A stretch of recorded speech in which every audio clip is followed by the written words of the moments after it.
третьего республиканского фестиваля, посвященного 55-летию Союза журналистов Якутии, мы провели третий республиканский турнир среди журналистов по масс-рестлингу. Участников было более 20.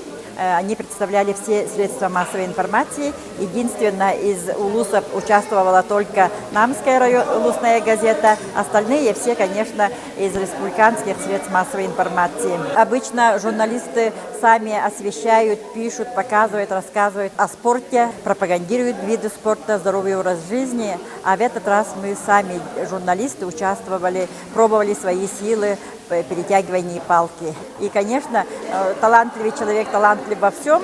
Сегодня наши журналисты это доказали на деле, стали победителями, чемпионами. Кто-то занял второе место, третье место. Конечно, самое главное, что у них есть желание участвовать, побеждать.